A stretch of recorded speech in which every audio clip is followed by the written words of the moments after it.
সবাইকে স্বাগত জানাই। চলে এসেছি প্রত্যেক দিনের মতন last minute hot suggestion WBSLST physical science পরীক্ষার্থীদের কেমিস্ট্রি পার্টের জন্য। প্রত্যেকটি চ্যাপ্টার থেকে খুব কম সংখ্যক কোশ্চেন এবং ভেরি সাজেস্টিভ কোশ্চেন, এগুলোর মধ্যে থেকেই কোশ্চেন থাকবেই। সবাইকে বলবো যে চ্যানেলটিকে সাবস্ক্রাইব করে দিতে। এরকম প্রত্যেকটা চ্যাপ্টার থেকে সাজেস্টিভ কোশ্চেন পেয়ে যাবেন উত্তরসহ।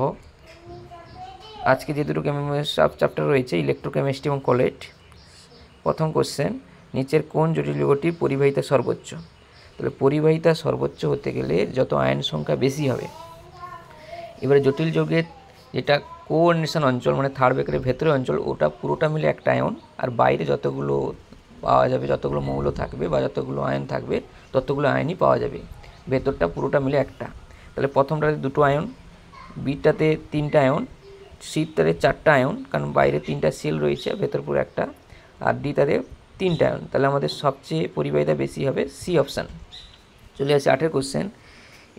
এই যৌগটা AgNO2 সঙ্গে বিক্রিয়া করে 2 মোল Ag সেল উৎপন্ন করে, যার জটিল যৌগটির সংকেত কী হবে? এটা গুরুত্বপূর্ণ কোশ্চেন। তাহলে 2 মোল Ag সেল উৎপন্ন হয়েছে মানে দুটো সেল নিশ্চয়ই থার্ড ব্র্যাকেটের বাইরে থাকবে। কেন? কারণ যারা থার্ড ব্র্যাকেটের বাইরে থাকে তারাই আয়নিত হয়, আর 2 মোল Ag সেল উৎপন্ন হয়েছে মানে দুটো সেলই নিশ্চয়ই বাইরে ছিল। তাহলে আমরা যদি অপশান দেখি 8-এর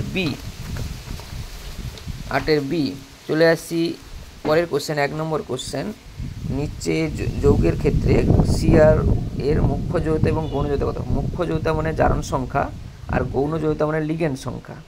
এখানে যদি লিগ্যান্ডের দাতা সংখ্যা, এখানে যদি আমরা দেখি যে এখানে জারণ সংখ্যা +3 বেরোবে, কারণ C2O4 -2 করে হয়, -6 = -3, তাহলে +3 হবে। আর লিগ্যান্ড সঙ্গে দাতাবর্ণ সংখ্যা হবে 3 × 6, মানে C2O4 দুটো দাতাবর্ণ রয়েছে, 3 × 6, তাহলে +6 এবং 6। চলে আসছি 2 কোশ্চেন, NiCl এর হোল ফোর 2- আর NiCl এর হোল ফোর 2- দুটোতে সংকরণ অবস্থা কী হবে? দুটোই 4টা লিগ্যান্ড আছে, মানে সংকরণ অবস্থা হয় sp3 হবে, নাহলে DsP2 হবে। এবার চেনার উপায় কী? যে যদি শক্তিশালী লিগ্যান্ড থাকে তাহলে ইলেকট্রনগুলো যুগ্ম হওয়ার কারণে ভেতরে ডি কক্ষ ফাঁকা হয়ে যায়, এই কারণে সংকরণ DsP2 হয়। আর যেটা দুর্বল লিগ্যান্ড থাকে সেখানে যেন sp3 সংকরণ হবে। তাহলে Cn- শক্তিশালী লিগ্যান্ড, স্ট্রং লিগ্যান্ড, আর Cl- উইক লিগ্যান্ড, এই কারণে NiCl এর হোল ফোর 2- DsP2 সংকরণ হবে, আর NiCl এর উপর sp3 সংকরণ হবে। প্রদত্ত কোন জটিল যৌগটি AgNO2 সঙ্গে বিক্রিয়া করে সাদা পদক্ষেপ দেয় না? তাহলে সাদা পদক্ষেপ দেয় না মানে Ag সেল উৎপন্ন হবে না। তাহলে Ag সেল উৎপন্ন হবে না মানে বাইরে সেল নেই। তাহলে আমরা যদি অপশানগুলো দেখি, তাহলে ডি অপশানে বাইরে কোনো সেল নেই, আর প্রত্যেকটাতে কিন্তু সেল রয়েছে বাইরে, তাহলে একমাত্র ডিটা সাদা পদক্ষেপ দেবে না। 4 কোশ্চেন, কোন জটিল যৌগটি একই সঙ্গে জ্যামিতিক এবং আলোকের সমবায় দেখায়? তা জ্যামিতিক সমবায়িতা দেখা যাবে, আমরা যদি দেখি প্রথমটা জ্যামিতিক সমবায়িতা দেখাবে, কিন্তু ওটা বর্গ সমতলী হওয়ার কারণে ওটা আলোকের সমবায়িতা দেখায় না, কারণ আলোকের সমবায়িতা দেখাতে হলে অপ্রতিসম হতে হবে। বিটটাতে আলোকের সমবায়িতা দেখায় কিন্তু জ্যামিতিক সমবায়িতা দেখায় না। আর সিটটাতে ওখানে জ্যামিতিক সমবায়িতাই পাওয়া যাবে না।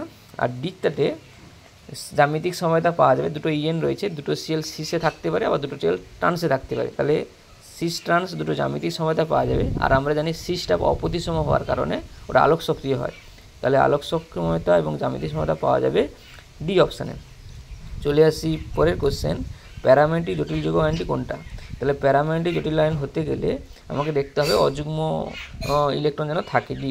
তাহলে আমরা যদি যতগুলো রয়েছে NiCO whole four, NiNH3 whole four, NH3, এগুলো সব শক্তিশালী লিগ্যান্ড, CO NH3 শক্তিশালী লিগ্যান্ড।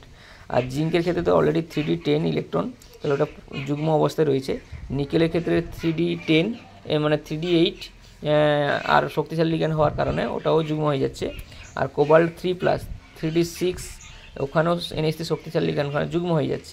একমাত্র NiH2 হোল 6 2+ এর ক্ষেত্রে অযুগ্ম ইলেকট্রন থাকছে, তাহলে ওটাই হচ্ছে প্যারামেন্টিক। ডাইঅ্যামিন ডাইক্লোরিড ও ইথিলিন ডাইঅ্যামিন কোবাল্ট 3 ক্লোরাইডে মোট সমবায় সংখ্যা কত? এখানে ইথিলিন ডাইঅ্যামিন রয়েছে একটা, আর দুটা ক্লোরিন আর দুটা অ্যামিন। তাহলে এখানে আমরা ইথিলিন অ্যামিনকে এক সাইডে রেখে দুটো ক্লোরিন এবং দুটো অ্যামিন NH2কে সিসে রাখতে পারি, এটা সিস পাবো। আর উল্টো দিকে দুটো Cl এবং উল্টো দিকে দুটো NH3 রাখলে দুটো ট্রান্স পাবো। তাহলে একটা সিস দুটো ট্রান্স, মোট 3টা জ্যামিতিক সমবায়িতা পাবো। তবে সিসের ক্ষেত্রে আলোকীয় সমবায়িতা পাওয়া যায় তাহলে যেহেতু আমাকে মোট সমবায় জিজ্ঞেস করেছে, টোটাল সময়, তাহলে হবে 4টা। এখানে 3টা জ্যামিতিক সমবায়িতা আর শেষের জন্য আলোকের সমবায়িতা, মোট হবে 4টা। এখানে অপশানগুলো একটু ভুল ছিল, এখানে লিখে দিই 4। পরে কোশ্চেন রেডক্সের কোশ্চেন। রেডক্স থেকে তো একটা কোশ্চেন থাকতে পারে। অ্যাসিড মাধ্যমে KMnO4 অক্সালিক অ্যাসিডকে জারিত করতে সমিতের সমীকরণে কত অণু CO2 উৎপন্ন হবে? তাহলে KMnO4 হচ্ছে এ থেকে অ্যাসিড মাধ্যমে Mn2+ হয়, মনে রাখবে 5টা ইলেকট্রন। আর অক্সালিক অ্যাসিড থেকে CO2 উৎপন্ন হয় ও 2টা ইলেকট্রন। তাহলে ব্যালেন্স করলে KMnO4কে 2 দিয়ে গুণ করতে হবে আর CO2কে 5 দিয়ে গুণ করতে হবে। CO2কে আমরা মানে যেহেতু আমাদের ব্যালেন্স করার সময় 2CO2 হয়ে যায়, কারণ অক্সালিক অ্যাসিড থেকে অক্সালিক অ্যাসিড 2টো কার্বন ছিল, অলরেডি ফার্স্টে 2 গুণ করা থাকে, তাকে আবার যখন 5 দিয়ে গুণ করছি মোট 10টা ইলেকট্রন হয়ে যায়। আবার বলছি KMnO4 থেকে Mn2+ 5টা ইলেকট্রন হয়, আর C2O4 2- মানে অক্সালিক অ্যাসিড থেকে 2CO2, এখানে 2টো ইলেকট্রন হয়। এটা 2CO2 কিন্তু, কারণ দুটো বাম দিকে 2টো কার্বন, এদের ডান দিকে 2টো কার্বন প্রবাবিলিটি করে নিতে হবে, তা 2CO2। এবারে ব্যালেন্স করতে মানে ইলেকট্রন সংখ্যা সমান করতে হলে KMnO4কে 2 দিয়ে আর CO2কে 5 দিয়ে, তাহলে CO2 সামনে অলরেডি 2 ছিল, আর 2-এর সঙ্গে যখন 5 গুণ হচ্ছে 5 দিয়ে 10টা ইলেকট্রন, 10টা CO2 উৎপন্ন হবে। তাহলে 1-এর হবে 10। 2-এর কোশ্চেন BrO3 to H- একটা ব্যালেন্স বিক্রিয়া দেওয়া আছে, এখানে 6 ইলেকট্রন। তাহলে ইলেকট্রন সংখ্যা বলিয়ে দিয়েছে 6, তাহলে তার তুল্যাঙ্ক ভার কত? তার তুল্যাঙ্ক ভার বের করতে গেলে আণবিক ভরকে ইলেকট্রন সংখ্যা দিয়ে ভাগ করতে হবে। এখানে K এর 39 আর এর 80 আর অক্সিজেনের 16 × 48। এখানে টোটাল আণবিক ভর হবে, যোগ করলে পাবে 167 সম্ভবত। ওকে যদি আমরা 6 দিয়ে ভাগ করি তাহলে আমরা বেরিয়ে আসে মানটা 27.67। তাহলে 2-এর বি অপশান। চলে আসি 7-এর কোশ্চেন। আম্লিক মাধ্যমে KMnO4কে বর্ণন করতে যত মোল H2O প্রয়োজন? আবার KMnO4 রয়েছে, KMnO4 থেকে অ্যাসিড মাধ্যমে Mn2+ হয় 5টা ইলেকট্রন, আর H2O2 থেকে O2 2টো ইলেকট্রন। তাহলে এখানে যদি আমরা ব্যালেন্স করি 2 KMnO4 সমান 5 H2O2, তাহলে আমাকে 1 মোল KMnO4 জানতে দিয়েছে, তাহলে 1 মোল KMnO4 সমান 5-এর 2 H2O2, তাহলে ওই 7-এর 5-এর সি অপশান। চলে আসে 8-এর কোশ্চেন। ক্ষারীয় মাধ্যমে KMnO4 তুল্যাঙ্ক কত? আম্লিক মাধ্যমে অলরেডি হয়ে গেছে। ক্ষারীয় মাধ্যমে করতে গেলে ক্ষারীয় মাধ্যমে KMnO4টা MnO2 হয়, MnO2 হয়।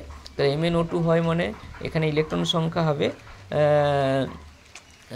+7 থেকে +4, মানে 3টা ইলেকট্রন।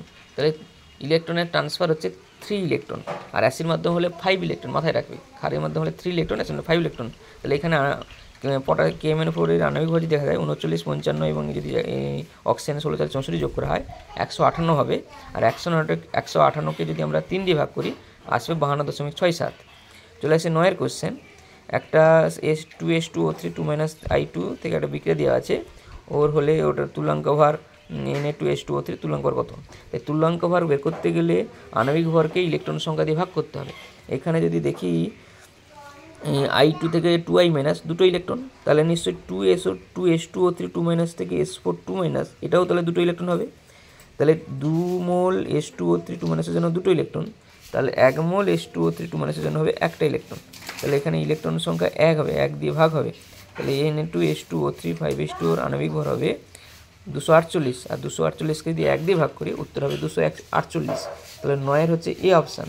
KBrO3 + 5 KBr 6HCl থেকে 3Br2 6KCl + 3H2O, এই বিক্রিয়াটি কী ধরনের বিক্রিয়া? এখানে দেখো প্রথমে Br যেটা রয়েছে তার জারণ সংখ্যা হবে +5, কারণ অক্সিজেন -2 আর করে, আর K এর হচ্ছে +1, আর KBr এর ক্ষেত্রে হবে -1। তাহলে দুটো ভিন্ন জারণ অবস্থা, আর ডান দিকে হয়েছে Br2 0, অর্থাৎ দুটো ভিন্ন জারণ অবস্থা থেকে একটা যখন জারণ অবস্থা হয় তখন আমরা তাকে কম্পোজিশন বিক্রিয়া বলি, আর যখন একটা জারণ অবস্থা থেকে দুটো ভিন্ন ভিন্ন জারণ অবস্থা তৈরি হয় তখন আমরা তাকে ডিসপোজিশন বিক্রিয়া বলি। তাহলে এখানে 10-এর হবে সি, কম্পোজিশন বিক্রিয়া। এখানেই আমাদের very very hot suggestion electrochemistry এবং কোলয়েডের সম্পন্ন হলো। সবাইকে ধন্যবাদ ভিডিওটি দেখার জন্য, আর ভিডিওগুলি কাজে লাগলে চ্যানেলটি সাবস্ক্রাইব করে দেবেন এবং লাইক করবেন এবং শেয়ার করবেন।